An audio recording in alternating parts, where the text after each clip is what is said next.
And now stand by for adventure. 3, 2, 1. In the exciting story of Shadows of Suspicion.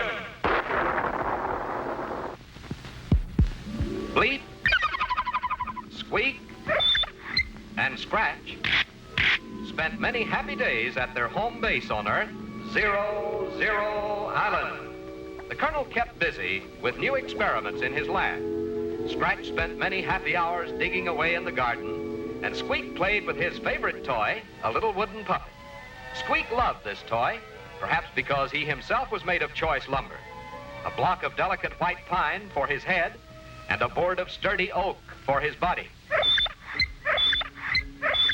Yes, little Squeak was really a wooden puppet, but few could have guessed that he was anything other than a real and very natural little boy.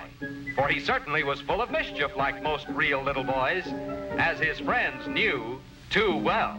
Bleep still recalls the shock of dashing about for almost an hour, dodging what he believed to be flashing meteorites, only to discover later that little Squeak had slipped a handful of fireflies into the Colonel's helmet, just for fun.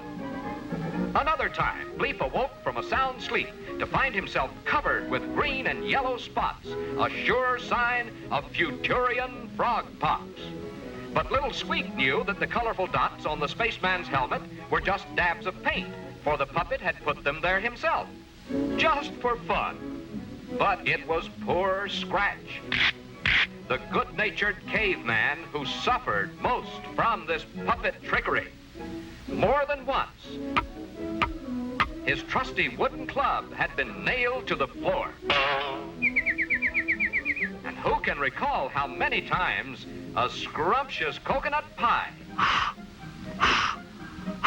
had a hidden balloon inside, just waiting for poor Scratch's knife or fork.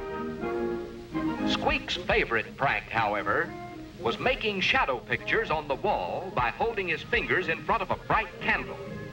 He would create the shadow of a wolf, then signal for help, and Scratch would dash to the rescue, only to find the puppet rocking with laughter at his joke. The caveman had been fooled by Squeak's shadow pictures of a giant crab, a monstrous crocodile, and a ferocious ostrich. At last, Scratch had vowed never to be tricked again. Then, one day, it happened. Bleep had blasted off for a closer look at a storm cloud approaching the island. Scratch was inside his cave, carving a new wooden club, and Squeak was fishing in the brook by the waterfall.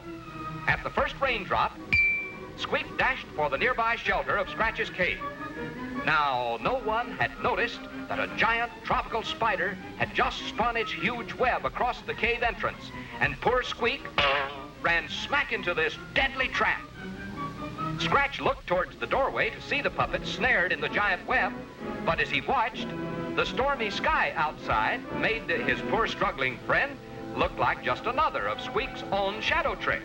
And Scratch returned to his club carving, determined not to be fooled again, and never dreaming that his little friend was really in trouble this time. Poor Squeak shook with terror as the giant spider appeared, ready to devour him. It would be all over in a flash.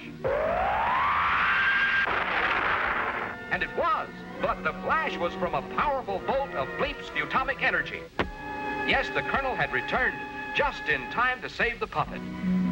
And so a very frightened Squeak, now safe in the arms of his friends, promised faithfully never to call for help unless he was in honest-to-goodness real trouble.